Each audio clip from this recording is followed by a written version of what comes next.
Welcome to episode 7 of VR Roundtable. I am one of the hosts, Anthony, and this time I'm joined by Gary, and Steve is also going to join us again on this episode. And one thing to say real quick is that I know we just had an episode a few days ago, but we wanted to bang out another episode because this next week is going to be a little busy and we're not sure when we might be able to record an episode. So sometimes our episodes might come a little bit scattershot, and this is kind of one of those examples. So it's kind of a bonus episode. People out there that are mostly on the audio only feed, it might be a little weird because normally you get, one episode every week. But every once in a while we might bang out an additional episode, and basically it is what it is. So anyway, Gary, Steve, how's it going, guys? I'm pretty good at the moment. Yeah. How are you, Steve? I'm doing excellent. Couldn't be better. Alrighty. So on this episode, what we're going to do is we're going to cover a handful of news stories, and then we're going to do some what you've been playing. I know for myself personally, I have a lot more PSVR stuff that I didn't get to cover on the last episode, even as much as we did cover. So I know I have that coming up, and Gary and Steve have some interesting stuff as well. But let's go to the news first. And one of the big news stories that has hit today is the arrival of Carnival Games. Now, this is not like a huge major AAA release or anything like that, but what is notable about it is this is the first game to come from publisher 2K Games.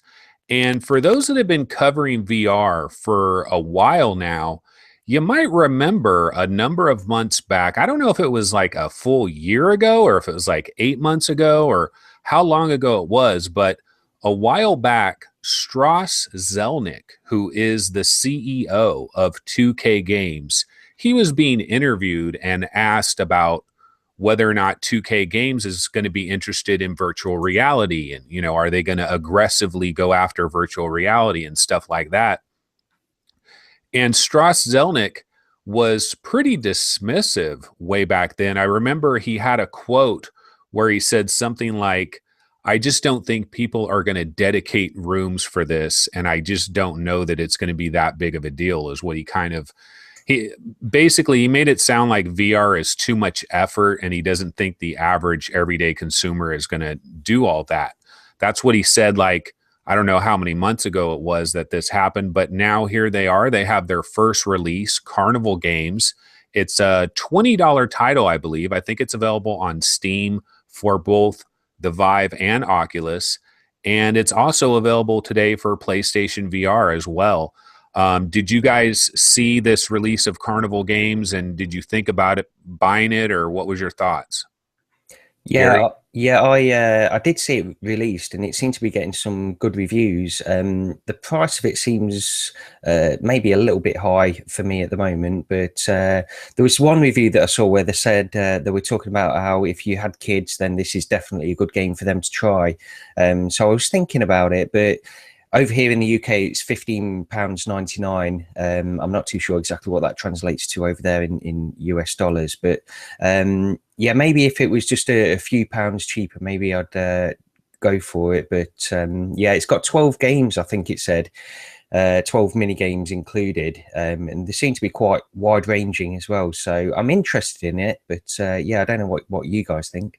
Real quick before we get to Steve, Gary, did you ever try Peerhead Arcade? I didn't know. I have seen that one as well, but no, I've never jumped onto that one either. Okay, because there was a Vivecast listener, Justin. Justin, if you're watching, shout out to Justin. He actually gifted me Peerhead Arcade, and I played that a little bit, but it really wasn't my cup of tea, and I was able to return it, and then I ended up getting, he got me Windlands, and that's how I got Windlands. So Justin, thanks for Windlands.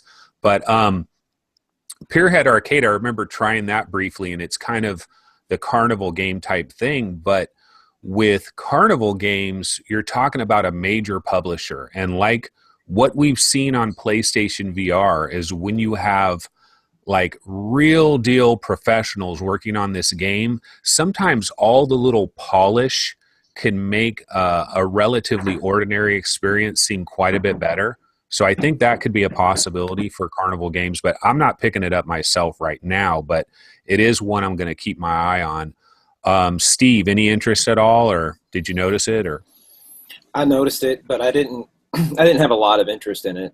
But I was also not aware that it was put out by 2K, so that makes me, for the same reasons you just mentioned, a little more interested than I think I otherwise would have been. So I'm going to keep my eye on it. I do think it's kind of at that $20 price point, and there's other things I'd rather spend my $20 on. But if it shows up in GameFly or something like that, I'm sure I'll give it a spin eventually. Yeah, I don't know if they have a physical version of that or not. That's the thing with all the PSVR releases. It's like you don't know which ones are physical, which ones are digital, so it's kind of scattershot like that. One thing I will say real quick, though, is Carnival Games. I believe there was a Carnival Games on the Nintendo Wii back in the day, you know, when the Wii was the big thing, Wii Sports and all that. I think 2K came out with Carnival Games on that. And so this is kind of their VR version that's been enhanced for VR. So it's not exactly a brand new IP. They're kind of revisiting it and putting it in VR. Another big news story we could talk about is there is a Steam sale right now. Now, we're recording this on Friday, and I think we're going to pop this on Sunday, a couple days later, but I think the Steam sale will still be going on. And if there's any brand new Vive owners out there, and there are new members coming aboard every day, make sure you grab Space Pirate Trainer. Space Pirate Trainer is $12. Brookhaven is $12. Vanishing Realms, I think, is $15. Those are all incredible games. In my personal opinion, those are all top 5 Vive games and good deals on all of those. And there's a ton of other games that are on sale. Gary, did you happen to see the list of all the games that are on sale? Is there anything that's tempting you at all? Yeah, I did see the list. To be honest, the ones that I was looking at was Brookhaven, because I still don't own that. I've played the demo, but that was one. I know you've spoken about that before, Anthony, and you seem to be quite a big fan of that. So I'm thinking about that one. Also, the other one is Final Approach. I don't know if any of you guys have tried this one, but that's got quite a big discount. I think it's about 60% off at the moment, and that gets really, really good reviews. I just don't know, having seen the trailers of it, I'm just not too sure if it's for me. It does look interesting. I just don't know, and at this price point, I might just go for it, to be honest. Steve, what about you? Did you? Oh, go ahead. Yeah, I saw it. I can recommend Brookhaven to you, Gary, for sure. It's one of my favorites as well, and at that price, with the update they pushed out, I don't know, a month or so ago, it feels like, it made it run a lot better. So grab it for sure. I noticed one of my favorite Vive games is on the sale. I don't remember the price, but A Chair in a Room. So I recommend that one heavy. It's right up there with Chronos, which I know isn't a Vive game. But those two are my two favorite VR experiences, at least up till the PSVR came out. Yeah, the A Chair in the Room is one of my favorite ones as well. I don't play it too much, to be honest, because it is, I mean, you have to be in the right frame of mind to play that game. Oh, yeah. It's really eerie, but it's so well done. And I think it's quite a long game as well. It goes on for quite a few hours. So it's one of the more full experiences on the Vive at the moment. And yeah, I definitely recommend that one as well. Yeah, I don't know if it's been talked about on the show any, but or if you're aware, Anthony, but anybody listening, it does something unique in that it sets up each area that you go in is mapped to your actual room scale space. So if and when you go through doors, it's set up so that you never have to teleport. So long as you meet the minimum requirements, I think is 2.5 meter by 2.5 meter. It's the only game that I've played that worked with the room scale space so intelligibly. Like I was picking up actual objects and walking through doors, and I never had to teleport. I never had to see my the guide. I'm drawing a blank on what we call it. The chaperone. Yeah. The chaperone never came up. In fact, I disabled it when I played that game, and yeah, it's excellent. Have you ever played Unseen Diplomacy? Yes, I have. I have played that one, and yeah, it did do something similar in how they tied it to your space. But I think Sharing a Room did a much better job of it. Wow. One thing I did want to mention is I'm actually gonna. I don't think I'm gonna buy any of the games that are on this list, even though there are some good stuff. But Legend of Luca is like $10, I believe, and that's one that I probably would have bought. But with PSVR and stuff, I'm kind of just not buying as much because there's just too much right now. So yeah, I saw that one as well, and I was thinking about it. It seems to use similar or the same assets even as Vanishing Realms. You know, the skeleton characters seem to use the same assets in Legend of Luca, but it's got that again. That's got some really good reviews, and that's one that caught my eye. Looking down that list, I'm not too sure how many others other than the ones we've mentioned. I'm not too sure because some of them I've already got, and some of them I'm just not too interested in. But there's some quite big Vive games on that list which are going for a good price at the moment. You know what I wanted to do? Can I do something real quick before we get to the next news story? In our YouTube comments, we had Mario from Norway. He commented on my field of view mod, because I talk about this a number of different times on a number of different episodes where I say, you know, I do this mod and my eyes are like way closer to the screen and I'm getting like 122 degrees field of view. And he wanted to know a little bit more about that. So I'm going to grab my headset real quick. So, okay, so this is my Vive headset right here, and see this ugly yellow foam that's on there? That's my ghettoized foam mod. And basically all it is you know, you can pull it right off, and it's just a little crappy piece of yellow foam. It's hardly anything at all. And if you compare it next to like the full foam, it's probably hard to tell here, but it's a big difference, and it really compresses. And so basically the idea is if you were to take the foam off of your headset and just put your headset on with no foam, you can get an idea of just how much more field of view you get. And what I did with this little foam thing here is I'm providing basically the absolute bare minimum of comfort to allow my eyes to get as close as they possibly can.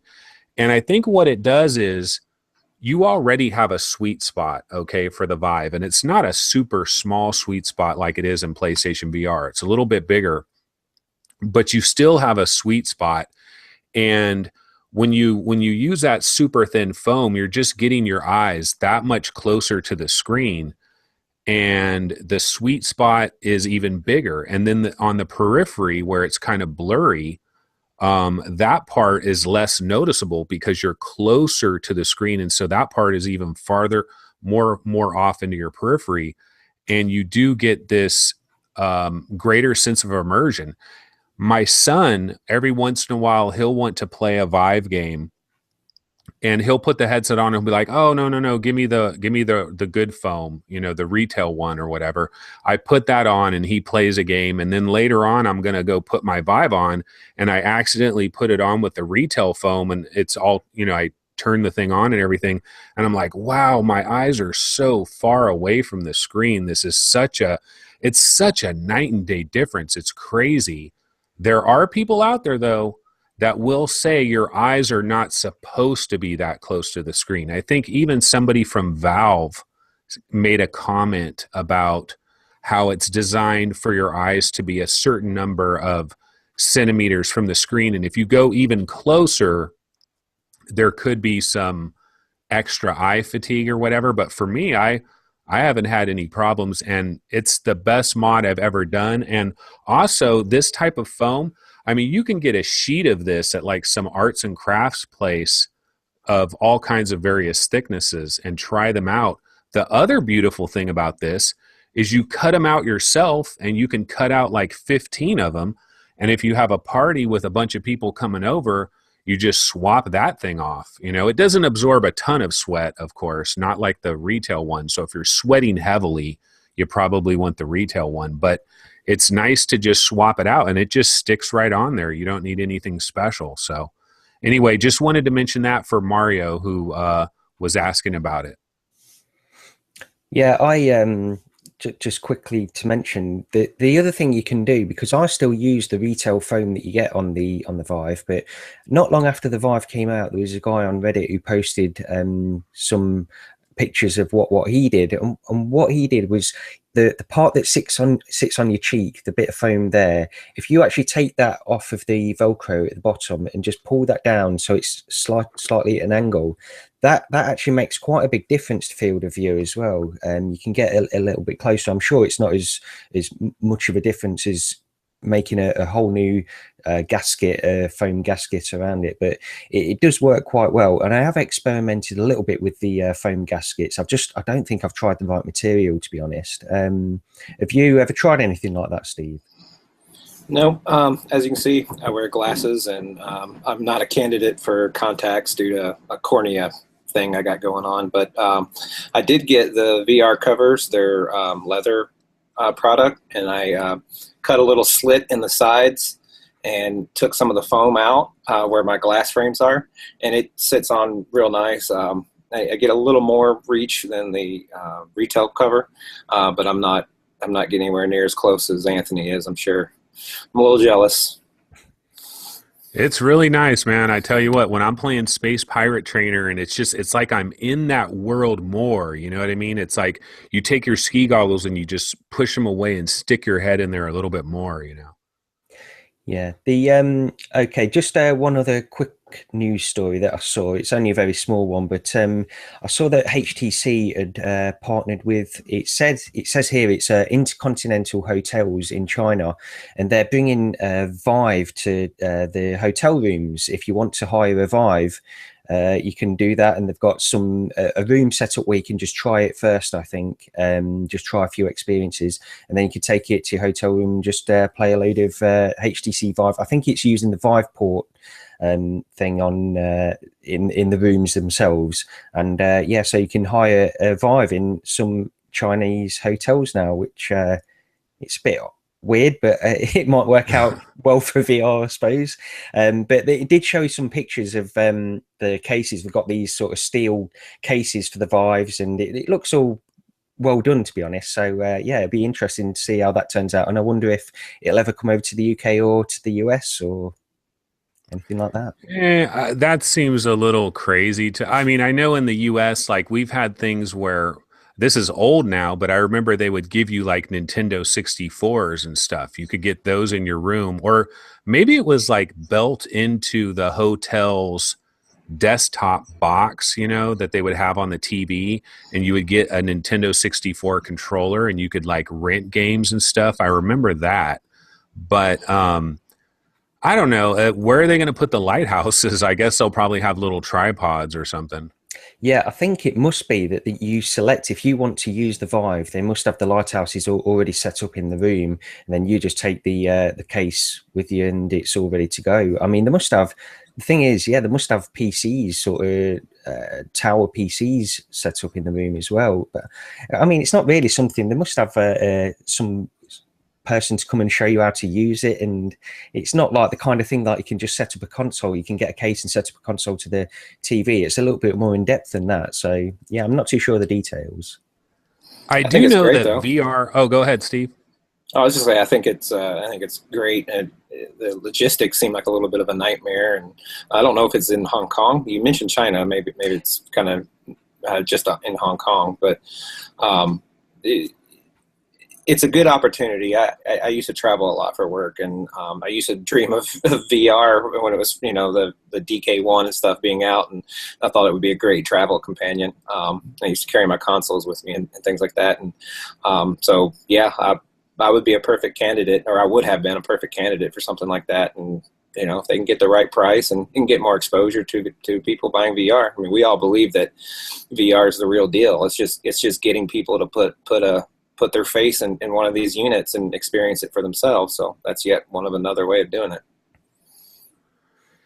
I was just going to say, in some of these Asian markets, it seems like VR is even bigger than it is in the West, because you have a lot of these little VR cafes that are springing up all around China too, where people can pay a certain amount of money and try VR. And then I know that in Japan, they were demoing Vives at one point, and they had long lines of people, waiting to try it or watch it or whatever, because it's kind of got that, I don't know, that viral thing of just, it's so futuristic, and going to a cafe and playing VR is such a future, like Blade Runner type thing. Yeah, just looking at this article that's on Upload VR, they are saying that the Chinese cities such as Beijing, Shanghai, and Sanya are all getting this. So yeah, I mean, I'm sure it'll be in Hong Kong as well. But yeah, it's just something that's stuck out to me, because HTC really are going for it. They're seem to be trying to all sorts of avenues to get VR into people's hands. So it's all good for VR anyway. Yeah, in some of these countries, they'll bring just about anything you want to your hotel room. Yeah, that's true. Yeah, it's I wonder. Yeah, well, I don't want to. We'll end up there. But yeah, so if everybody's ready, we can just move on to what we've all been playing. All righty, why don't you start it off, Gary?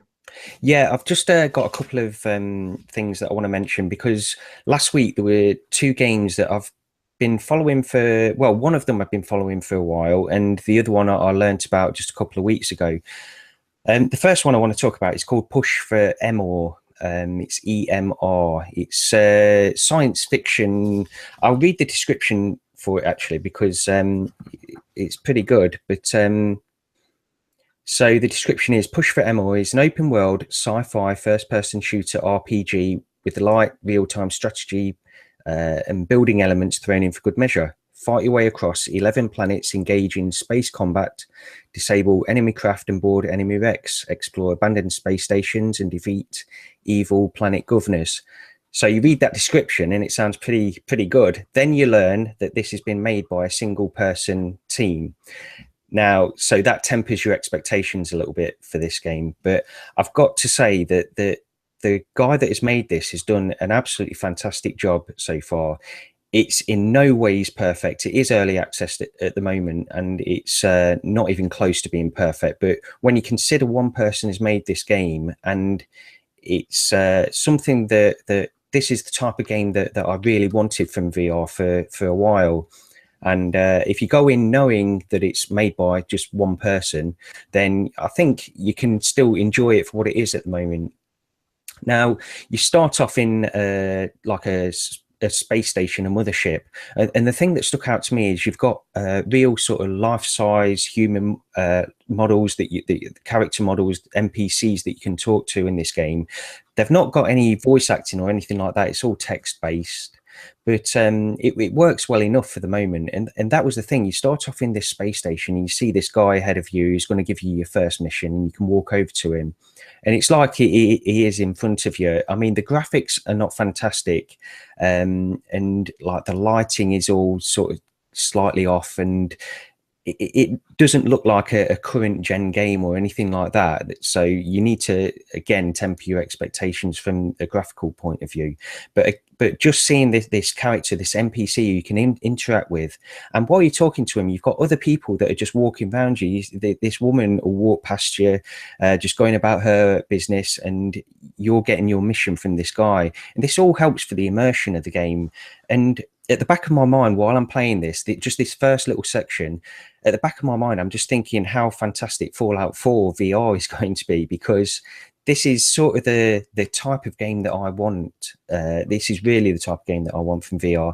And Fallout 4 is going to take that to the next level. When you've got the graphics that are being offered by Fallout 4, coupled with this style that I'm playing within this game, I think it will be fantastic. But just to get back to this game quickly as well, it's got a lot of options, graphical settings, locomotion options as well. You can teleport or you can use the trackpad movement. And what it is, when you first go down to the your first mission, you'll go down and you'll appear in this pod outside this city, and the city sort of has almost Blade Runner type elements to it, and you wander around it, and it's a populated city as well. This is the thing, it's incredible really to think, again, I'll keep going back to this, that one person has made this. It really is incredible when you're playing this to realize this. And you've got people you've got hover cars that are wandering, that are going around, and then you've got people that are just going about their business. I'm not too sure if you can just interact with anybody. I don't think you can, to be honest, but you're given instructions and you go to various places. And again, as long as you go into this knowing really what to expect, I can't see you really being disappointed with it. It's a very reasonable price as well. And just to point out to everybody watching and listening, this is sort of just my own opinion of it. It is going to be very subjective, because I know that not everybody enjoys this game as it is at the moment, but I think everybody can appreciate how well the developer's done, considering that they're just a single person. And I encourage everybody just to go over to the Steam page just to check it out and see if you think it's for you. But yeah, I don't know if any, I mean, like an RPG in VR is something that a lot of people want. So I don't know if you've seen anything really like this, similar to this. I saw a picture of this game, and it does look pretty cool. There is something about it that looks pretty cool. Is there a combat system at all, or what? Because like I understand that you talk to characters and there's like dialogue and stuff, but do you fight anything, or how does that work? Yeah, there's quite a fair bit of combat. I mean, I've only played probably only less than an hour so far. It feels like longer, to be honest, but when you're going through it. But you collect guns and things like that, and you shoot exactly the same as in Space Pirate Trainer, those type of games. It works pretty well, and you've got the enemies modeled okay. Again, it's the graphics in this is probably the big point at the moment where it falls down a little bit, but they're not terrible. It's just that they do detract a little bit from the experience. But the enemy models are okay, and you shoot them, and it's just really the sound and the lighting and things like this are just not perfect at the moment, and hopefully all these things will get ironed out. So it's got a lot of aspects to it, and if it keeps progressing, and I know the developer is quite passionate about the project, to be honest, deep down, I could, because I like what the developer's done so far, and you can really see what he's going for in this game. I just wish he had a bigger team. I wish he'd sort of advertise, maybe get some other people on board that are interested in helping him out, and really flesh this game out to what it deserves. Sounds good, man. I'll have to check it out. Yeah. And then the other one is Yore VR, as in Days of Yore. And this is sort of like a medieval crafting type game. This one I won't say too much about, because I haven't really given it as much time as I did for Push for Emor, but I've only really gone in for probably 20-30 minutes into this game. But this is one that I saw a couple of weeks ago, and it looked really, really good. The graphics, it's built in Unreal Engine, and it suffers from the same things that a lot of games that are built in Unreal Engine suffer from, where it's to do with I actually looked this up this week, and people have mentioned this before, but the reason why Unity games generally look a little bit sharper than the Unreal Engine games is because it uses something called a forward renderer, and it allows a better form of anti-aliasing, and which this game could really do with. When you're playing this game, everything looks a little bit blurred. The aliasing is just seems a little bit off, as it does in a lot of Unreal games. When you see the graphics on a monitor, it looks fantastic, but through the headset, it's just a little bit disappointing. Now, it's got a lot of graphic options, so you can increase it to a higher level, but obviously then performance takes a hit. And when this game first came out, it really was suffering performance problems. Since then, it's had quite a few updates, and it seems to be getting a little bit better. And also with the Steam VR update of the asynchronous reprojection, it has helped it with this game as well. So that aside, the game itself, I don't know if it's for everybody. It's a crafting game, and you have to go out and gather resources, and then you can craft. I mean, at the point that I'm at the moment, I'm basically just going out gathering resources for this skeleton guy who keeps asking me to do jobs for him. So that's really where I'm at the moment. But it seems like it's got a lot of potential, and if they can change. Incorporate this forward render into the Unreal Engine, which I know it's got now, if they can incorporate that, just to get a slightly sharper image, just to make it look that little bit better within the headset, I think it's really got some good potential. And it's not to say that it doesn't look good now, because you can tell there's been a lot of work put into the graphics, and the forests and the trees that you're going through really do look good. It's just that it's through almost like a film of blur and aliasing problems that just don't help with immersion at all. It's almost like a block for the immersion that you really want to experience in a game like this. So, I mean, again, check it out on the Steam page and see if you think it's for you. And once again, the developers are really passionate about this project, and they're putting out so many updates. So I think it will get much, much better. Sounds good. Yeah, there's a lot of little games that are kind of slipping through the cracks, with the Vive, because like if you go back to like May and June, we knew every game, everybody knew every game. And now there's so many little games that are slipping out here and slipping out there that it's pretty easy for this game or that game to kind of get lost in the shuffle. Yeah, it's something I've noticed as well, because like I say, that first game I mentioned, Push for Emor, that is one I had heard of, but it was sort of just by accident, really, that I saw that one, and it was seemed to be getting pushed, sort of slipping under the radar for a lot of people. And Yore VR has been one that has been around for a while, but again, it doesn't seem to be getting the level of sort of hype or publicity that a lot of games like this would have got towards the beginning when the Vive first came out. And I guess it's just to do with the amount of games that are being released at the moment. Yep. Alrighty. So I guess we can go to me now, and then we'll follow it up with Steve. Basically, when it comes to what I've been wanting to talk about, it's mostly PlayStation VR. I still have not hooked my Vive back up. One thing I need to figure out is I need to figure out a long-term idea of where I'm going to put my PlayStation VR, because at first I was thinking I was going to have all this in the living room, but there's so many little wires and stuff. I'm thinking my wife is going to be like, get that. She's going to be like, I don't want this thing in the living room. So I'm going to have to figure out where I can have it, where it's not also interfering with my Vive holodeck area, you know what I mean? So I have to figure out where to put it. But so for now, I'm using one or the other, and it's all PSVR for now. But I definitely do want to get back to Vive. But there's a lot of demos that I played on the demo disc that I wasn't able to talk about in the previous show. So I thought I'd talk about some of those now.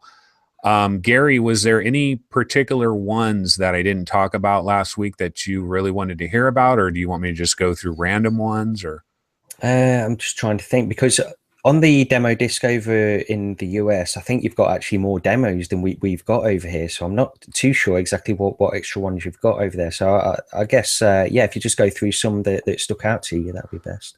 Okay, well, I didn't say anything about RIGS last time, so I can talk about that real quick. So the RIGS demo, when you first started up, one of the things that this was actually one of the first things I tried when I got my demo disc. I think I tried Battlezone, and the next thing I tried was RIGS. And when the game is first starting, it's super impressive in terms of just this like graphical world that you're in, and they have these human characters that are walking around, and they have helmets on their heads like they're other pilots or whatever for these rig things, but the way their bodies are walking is so lifelike, and they're so up close to you, and it's like, oh, this is cool. These human characters look really realistic. I know we're kind of beating a dead drum here with or beating a dead horse with talking about the human characters, but that's really what PSVR, it really stands out to me. Lifelike looking human characters just add so much. And so the very beginning of RIGS, there's these human guys walking around, but it's not really much of the game. In the game, you're pretty much in this like mech thing, and you're kind of running around. And like Steve described it before, I think you said it's kind of a mix between what's the soccer game that everybody's playing? Or Rocket League. Yeah, Rocket League. It's a mix between like Rocket League and Titanfall kind of.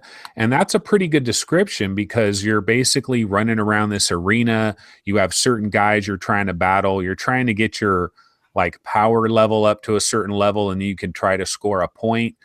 Honestly, I really didn't know what I was doing a lot of the times. I was kind of like overwhelmed by everything and didn't know what buttons I should be hitting or who I'm actually supposed to go after or what I was actually doing. But the graphics are really good. I didn't have any nausea or any of that. Some people have played RIGS and they just can't stomach it. I had no problem, but it's just a pretty short demo, but it seemed very cool to me. Steve, did you have the full version of this? Yeah, I have the full version, and that demo is, it gives you that presentation, it gives you that polish and that oomph that you describe, but the actual gameplay portion of it is so fast that you can't really get a handle of what's going on. So at the core of the game, there are 3 modes. This is once you're in your rig and you're in the match. There's Power Slam, which is what's in the demo. So you build up what's called an overdrive, and you get overdrive by taking out other rigs or by collecting these little power orbs. And once your overdrive is filled up, you can go and basically jump through this big hoop that's up high in the arena. So that's where the Power Slam portion comes in, and you score a point. So the strategy then becomes, if you're the other team, you try to identify who has overdrive and focus all your team efforts into taking that guy out before he can jump through the hoop. The other mode they have is called End Zone, and that's not in the demo at all. And it's basically like American football. So you start out on opposite ends of the arena, and you rush to get to the middle where there's a little football, and it's just this little icon. You walk over it, and it just shows up on your HUD. And you can pass it to the other players, and your objective is to just carry it to the other team. And there's a little these 2 little poles, almost like a field goal, and you just carry the football through the 2 poles, and that's how you score a point. So you can imagine the strategy that gets involved there, flanking and things like that. And then the last mode is just a standard team deathmatch. And I like all 3 modes. Generally, like in most online shooters, I kind of hanker more towards the team deathmatch, and but in this game, I actually enjoy all the modes pretty equal. So there isn't one. It's pretty random, how the modes come up, and I don't get that feeling like end zone. That doesn't happen. So it's a good game, and the rigs themselves. There are 4 different rigs. There's the types, and there's a slow big one that has more armor, and then there's the small one that can kind of hover, but it has less armor, and there's one with more agility. And then of those 4 types, there are 7 different classes. So it's something like 28 or 32 total different rig configurations. So it's a pretty deep game, and I wanted to explain it pretty well, because I think it's one of the games that, one of the more polished, one of the more serious, one of the more fully fleshed VR games out on the market across all systems. And hopefully, if anybody's on the edge teetering whether or not to pick this up, I think you should give it a go if you like any kind of shooter type game. Yeah, I've heard it said before that the demo doesn't really do the game much favors, that if you get the full game, you see the beauty of it a lot better. And on NeoGAF, there's a lot of people that rave about RIGS. So it seems like if you can handle the nausea, like if you don't have any nausea when playing RIGS, it seems to be a really high-end game. One of the things that I kind of struggle with, though, is I'm not really a multiplayer guy. I don't care that much about multiplayer games. Usually when I get into a multiplayer game, I'm the first guy that gets shot. You know, I'm not helping my team out and stuff like that. But the other aspect of it is you have to have PlayStation Plus. And I don't have PlayStation Plus. And I was kind of thinking about this because I signed up with GameFly, and they actually finally did ship me 2 games. I don't have them yet, but they did ship 2 out. I'm getting Battlezone and I'm getting Eve Valkyrie. So actually 2 pretty cool games to get. But both of those games use multiplayer, and I don't have PlayStation Plus, and I wasn't really looking forward to doing that. But I think I'm going to have to sign up for like a little 2-week deal or maybe like a 1-month deal so I can try Battlezone multiplayer, Eve Valkyrie multiplayer, and then this RIGS sounds good. I need to get RIGS a little higher, maybe up on my queue for the next game I end up getting from GameFly. Actually, you know what? Since I mentioned Eve Valkyrie, I could talk about that demo real quick. The Eve Valkyrie demo on the demo disc is one of the shortest demos there is. I mean, it is short, but it's pretty sweet. It's a cool demo. You're in a cockpit. You're in a cockpit very much like Battlezone. You're in a cockpit and you're like flying down a tunnel, and then you get out into space, and just the music, and it's kind of got this cinematic flair with the music and the audio and just everything that's going on. But the demo is so quick that if you blink your eye a few times, it's pretty much over. And when I was in the demo, there's these like little things that are flying around, orange ones and blue ones. And at first I wasn't really sure which one I'm supposed to try to shoot. Later, I figured out I'm supposed to try to shoot the orange ones. And it seems like I'm firing missiles and doing stuff at them, but I don't know that I'm blowing anything up. But this one guy was explaining that you have to kind of pay attention to these red targeting boxes. And I wasn't really paying attention to that. I was just like, you have to lead your shots. You know what I mean? You don't aim your shot right at the ship because it's not going to be there the next second. And I think when I've been playing it, I'm aiming it right at the ship. So I haven't really been blowing anything up. But I'm going to get the full version of this via GameFly, so I'll check that out. But Steve, you have it right now, right? Yeah, I don't think I would have picked it up at full price, but similar to Robinson the Journey, a few days before PSVR came out, Amazon had a pricing glitch for the digital code for Eve Valkyrie at $20. So I hadn't received my PSVR yet, and I said, what the hell? It's a fully fledged title. And I played, that was one of the games I played in the PSVR demo at Best Buy, I don't know, 4 months ago or whatever. I'm not as sweet on it as RIGS. Everything you described, the polish is real good, and the feeling of being in a sort of a dogfight and navigating and barrel rolling around an asteroid is really nice.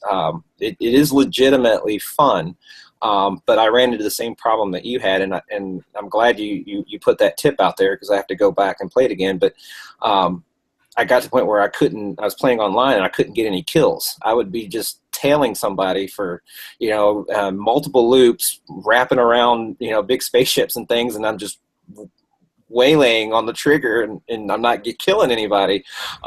So that kind of took me down a little bit, and with me liking RIGS a lot, I haven't put a lot more time into it since that point. The other thing I'll say is that it's got a little to nothing actual single player / campaign to it. So this, similar to RIGS, in fact, I won't even say similar to RIGS. It is really meant with a multiplayer effort. RIGS actually has a nice single-player league season campaign type thing going on for it. So I think you'll like it. You can certainly spend a lot of time in it when you get it. But there's a spaceship game for the Vive. It wasn't Final Approach. I think Elite Space Dangerous? Jones VR. No, I don't have that one. Wow. Space Jones VR. I did try that. There was a sale or something. I can't remember how much I paid for a long time ago. But I wanted a spaceship game. And I think Eve Valkyrie is much better than that, much more polished. And it is a good game if you kind of get past some of those initial frustrations and figure out what's going on. And if you're okay with what is, I don't know, probably 90% multiplayer focus. Yeah, that's where I don't know. But the good thing is with GameFly and with physical media, you can kind of sample this stuff, which that is a bonus. So I'll definitely try it out, give it the college try, but I don't know. Okay, so a couple other quick demos real quick. Harmonix Music. This thing was hella cool. I give a lot of credit. Now this one, it's just you have like music playing and they have like visualizers and stuff, but there's just different. I don't even know how to describe it, but it was really cool. And it also has like this little tilt brush type part to it where you can take the move controllers and you're basically doing straight up tilt brush. And it does it on the demo, but it's not as accurate as tilt brush. It doesn't quite give you as many options as tilt brush, but people are making all kinds of crazy art with it. It's not a ton of money for Harmonix Music, I don't think. But that one was pretty good. Tumble VR. Let me talk about this real quick. I said last episode that Thumper is probably going to be one of the first games that I buy digitally. And I think Tumble VR is another one that I'm probably going to buy. It's only $10. And Tumble VR is actually, it's a seated game, but you use one of the motion controls. And in the demo, they take you through a number of little levels of like, build your tower as high as you can get it. And if you build it a certain height, you get silver. If you build it higher, you get gold. If you're not very good, you get bronze, blah, blah, blah. And so you go through these different little stages. It's kind of a little bit of a puzzler game, but it's using physics. It's a little bit of Jenga, you know, Jenga, like that game where you're putting blocks on, but you're doing it in VR. And you're aiming your move controller at these blocks and you hit the trigger and then that grabs the block and then you can put it where you want to put it. And the tracking for me was pretty flawless when I was playing this. Of course, it is a seated experience. But the thing that really impressed me with it was there's just this overall level of polish, like the sound effects, just little things in the background, just lots of little tiny things where we don't get that polish on the Vive in a lot of games. I mean, we have games like Hollow Ball and Cyberpong and Space Pirate Trainer, and all these games are great, but sometimes like when you're hitting the menus and the menu goes ding, ding, you know, just little tiny weird things that you wouldn't think of. But Tumble VR has great presentation, like the person that's talking to you and the robot voice, and just every little thing that you interact with has a sound to it. There's a little robot drone that's flying around and it's crystal clear as it's moving around. And I think it's pretty cool. It's $10, not very expensive at all. So I don't know if there's a lot to it. It might be relatively short. Did you get a chance to try that demo, Steve?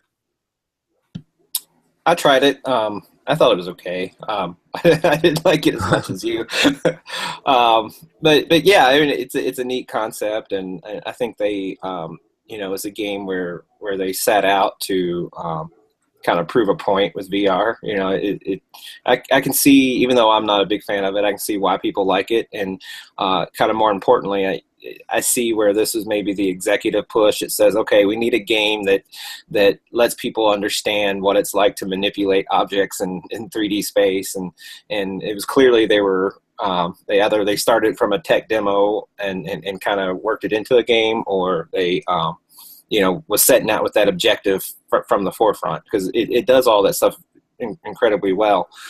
For me, since I had so much time with the Vive prior to this, I wasn't as personally like entertained by just manipulating the objects in space, but it's $10. Can't beat the price. I don't know. Go ahead, Gary. Yeah, I was just going to say quickly on that game in particular. I've heard, and you mentioned on the last show and just now again as well, that the tracking on that game seems particularly good on the PlayStation VR.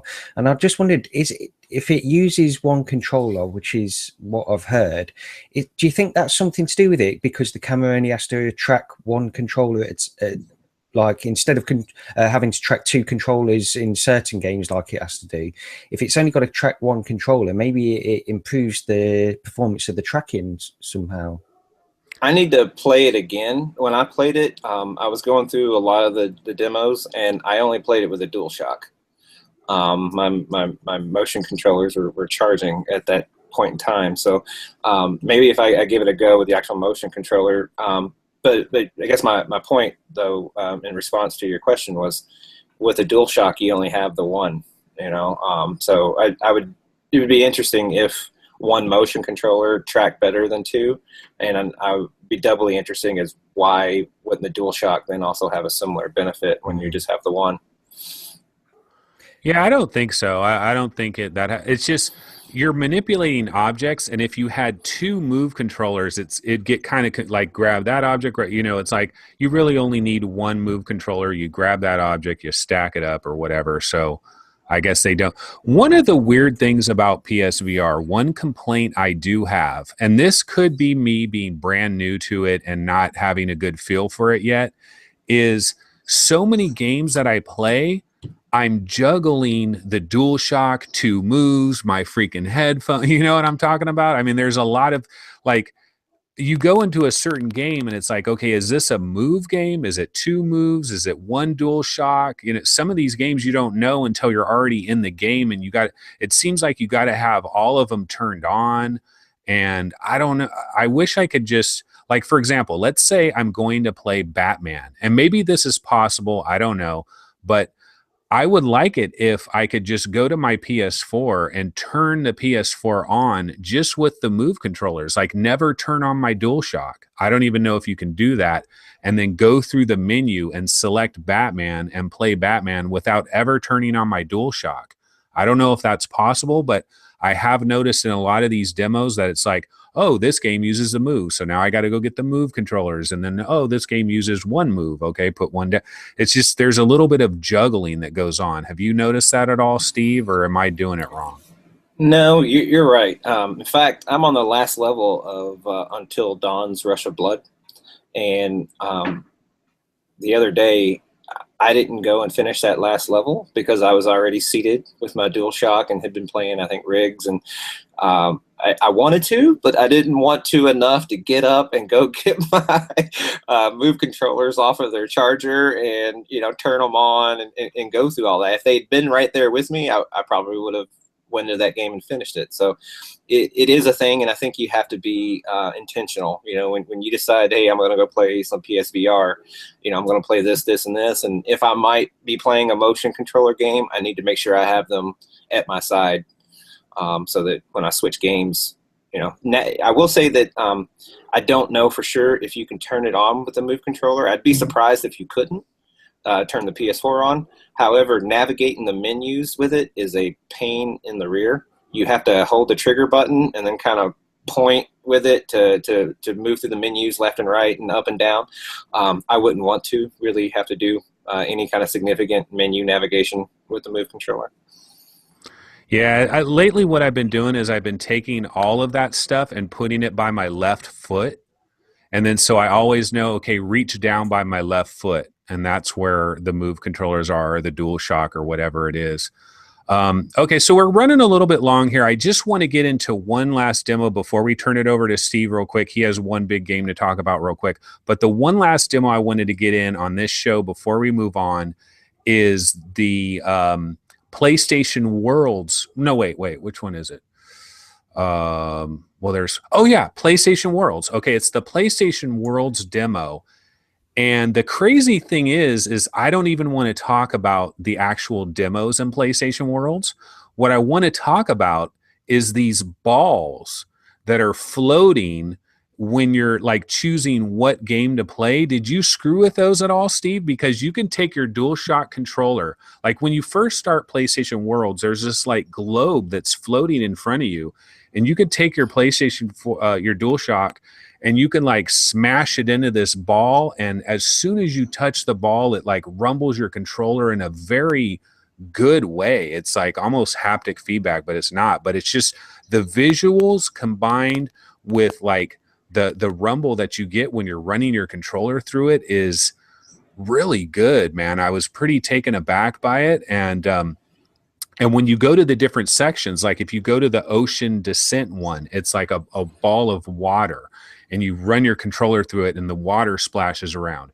If you go to the scavenger, whatever it is, that space one, it's like an asteroid. that's floating there, and you can take your controller and you smack it into the asteroid, and the controller goes, I mean, the this big ball thing goes flying off, and then it comes back, and you can smack it again, and the feedback on the controller is so good. You go to the luge one, and it's like this circular spinning ball that looks like it's from Tron or something, and you hit that thing and it goes zzz, and it goes off, and it comes back and almost smacks you in the face. I was having so much fun just screwing around with just these balls that are like in the lobby before you even start the demo. Did you screw around with any of the balls? Yep. That's not a good phrase. I plead the fifth. I got 2 games in from GameFly, and VR Worlds is one of them. So in the full version, it does the same thing, and there's actually a trophy for manipulating one of the balls. So just as a little FYI for the trophy hunters. The luge one is my favorite because, like I said, it kind of snaps back, and whoever did those haptic feedbacks or the rumble on the controller, give the guy a raise because, or she, give him a raise because it feels like you're hitting the ball. It feels like you're punching the ball, and it was a very, it's just one of the best expressions, and you're spot on noting it out, even though it's a very minor aspect of the game, and I don't know if they intended for it to be so focused on, but it's a pleasant surprise for a lot of people. You know what's crazy about that little demo, though, is like if I'm having my brother-in-law at my house or something and I want to give him a PSVR demo, I'm going to put him in there and I'm going to say, dude, play around with all these different balls. Again, but I'm saying, dude, it's so fun because it's like the water one, the metal one. Oh, when you go to the London Heist section, it's like a diamond or something. It's like a ruby type ball, and you hit that. But then forget that ball. There's all these little bullet casings that are floating down, and you actually take your controller and you can hit those bullet casings and move them in different directions when your controller hits it. Now, the downside is you'll be moving your controller up here and then it loses tracking of your controller. So you got to kind of stay in the camera. But I was like trying to knock all these little bullet casing shells that were flying all over. Honestly, it was more impressive. All that stuff was more impressive to me than the actual ocean descent and the little shooting gallery that they give you for London Heights. But those are pretty good too. The ocean descent one, kind of like the blue. It's great for grandma. It's great for the soccer moms. All you do is stand there and you look at like the what do you call it? The manta rays zoom by you and stuff like that. And there is a little bit of room scale that comes with ocean descent because you're in like this shark cage thing and you can actually walk around a few feet here and there.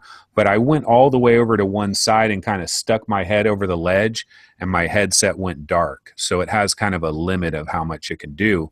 But it's a cool demo, but man, I loved just playing with those spheres. I guess I should call them spheres. That's a lot. Okay, so we're running pretty long, but Steve, you did try a very big game that came to the Vive recently, and we want to hear a little bit about that.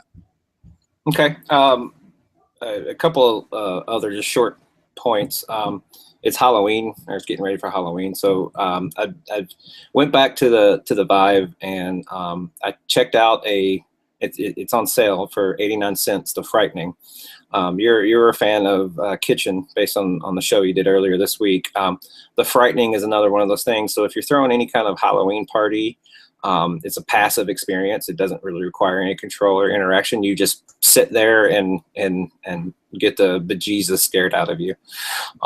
So put a note for that one if you're bringing any trick-or-treaters in the home and putting them in a VR headset. The big one that Anthony's referencing is, unlike the last show that I was on where I had to defend myself not playing Serious Sam. So since I have played it, I did pick it up. And it's still on sale, I believe, to the end of the month for $32. It's a good game. It's very polished. Crow Team did a very good job. you know, similar to what we were describing in some of the PSVR games. Like for the second you boot the game up, it has polish, like all the loading menus, the studio splash screens, all of that is super well developed, and this game is right there with them. The game itself is incredibly fun. I'll kind of skip all of the story because it's, you know, it's definitely the bro, you know, saving space, you know, thing. You've heard it 1,000 times with any other space game. The actual gameplay itself, it does have some, even though it's super polished, it does have some of the critiques that we were worried about in that it's 180. You can turn around and look behind you, and they rendered some scenery and everything behind you, but no enemies come from behind at all. Another thing is, even though you can technically dodge, the gameplay doesn't really center itself on that. You're meant to really shoot down the projectiles and things that are being shot at you. So with the game, when you launch into the menu and you kind of choose your world, they show 5 planets, and but only 2 of them are selectable. So I thought that, well, I just have to beat these first 2 planets and get through those, and then the 3rd and 4th and 5th would open up. No. So far in the game, it's still, I'm pretty sure it's still technically in early access, so those other planets are pending. They've yet to be released.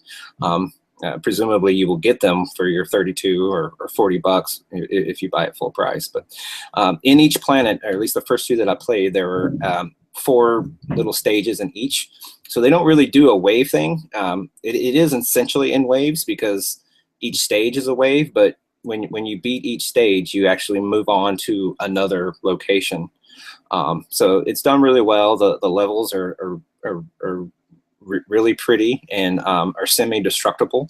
So if you're shooting at a bad guy and you hit a few trees, the trees will fall down, which is another kind of layer of polish that you don't get in a lot of VR games.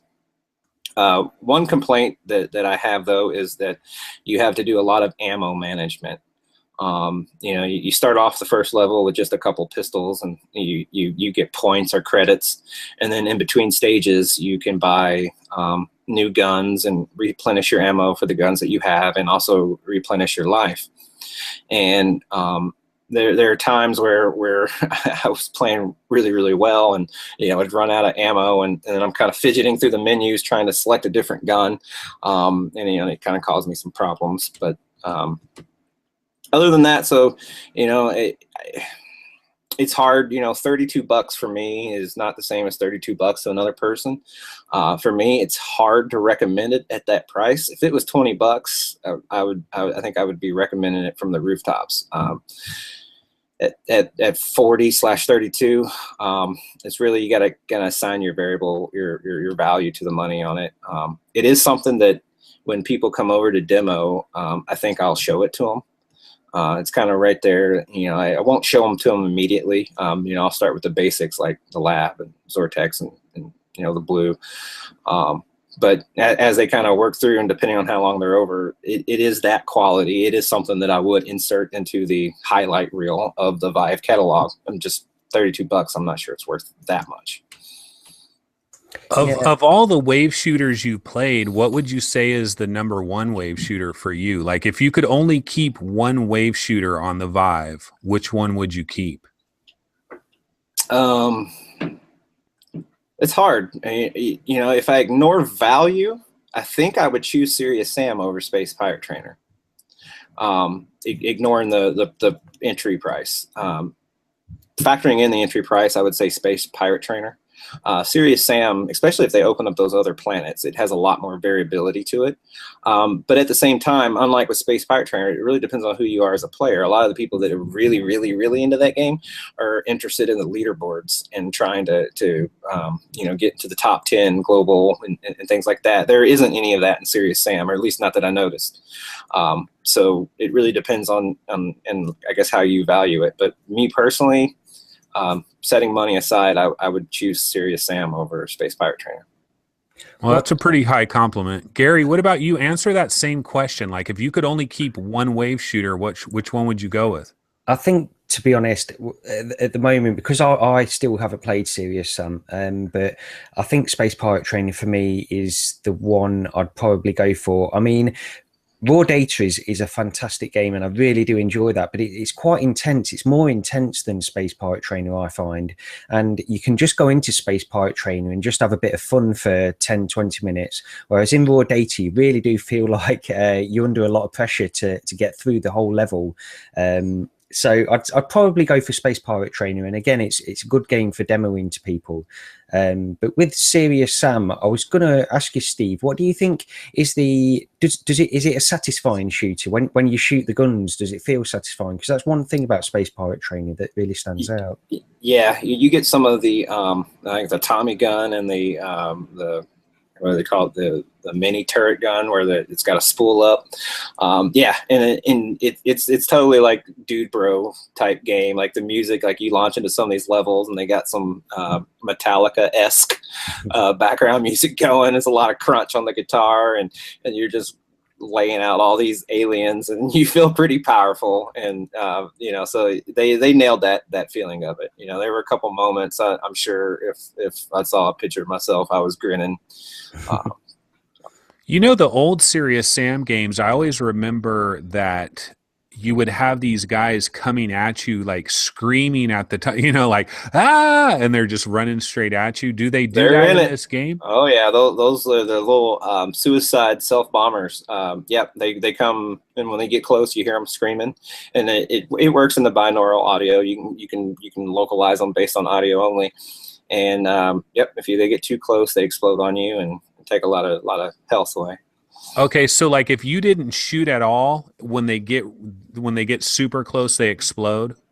Because I was wondering, what do they do if like you just don't shoot at all? You just let them come to you. What do? Do they run through you? Do they run behind you? Well, I'm pretty sure they explode. They explode when you do shoot them as well. But all the creatures. So you have basically you have ground-based enemies and you have airborne-based enemies, and all enemies will either come all the way to you and hit you, kind of sort of a melee type thing, and take your health down. You have a health bar, and I think a full health bar is something like 10 hits. So if an enemy comes up to you and hits you, I'm sure you lose a bar. Other enemies, they stay kind of where they are, or they move around, like in case of the flying enemies. But their method of inflicting damage on you is to shoot projectiles of some type at you. So it is a crisis management game where you're constantly thinking about your ammo, constantly thinking about what you need to take out first. And they do utilize the full 180. So when you're looking to your right, trying to shoot something that way, you do lose field of vision on something to your left. So there are times you need to kind of frantically pan back and forth, left and right, to make sure you're covering all your ground and something isn't creeping up on you. So Crow Team has actually put a lot of thought into that development and keeping it very, very game-like and keeping it very balanced. I died a lot in this game. So it wasn't like I just, got my fully automatic Tommy guns and was just laying waste. Even though at times I felt real powerful, I could die very, very easily. And I will say one other kind of tidbit is that at the end of, so there are 4 stages per planet. At the 4th stage on each of the 2 planets I could play, there was a big boss. And these bosses, I won't describe them for spoilers. I want people to enjoy them when they encounter them. But they have immense scale. Like you're looking up at something that it's like 100 foot tall, and it's alive, and it's coming at you. And that was pretty enjoyable. Are there any enemies that freak you the hell out when they come at you, or not really? No, there was no sense of fear. More, especially when I died a lot, sometimes it got to a point of annoyance. I'm like, oh yeah, I got to deal with these things. But yeah. All righty. Okay. Sorry, yeah, I was just going to say, I think if we've been going on for over an hour now, unless anybody else has got anything else they want to just chime in with.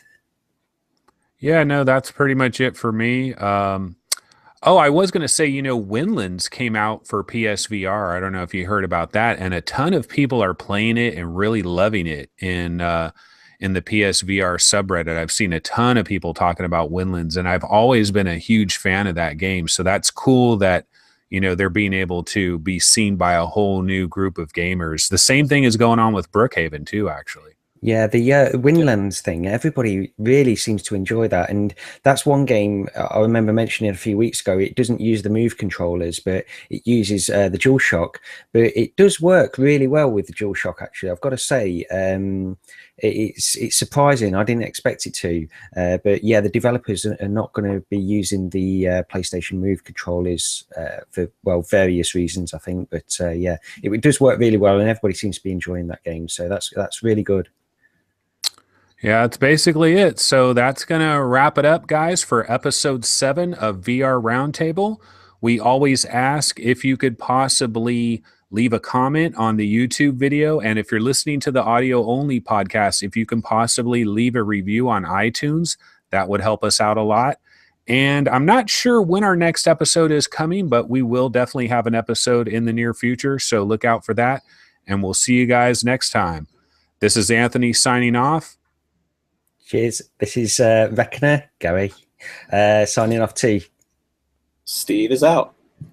All righty, later.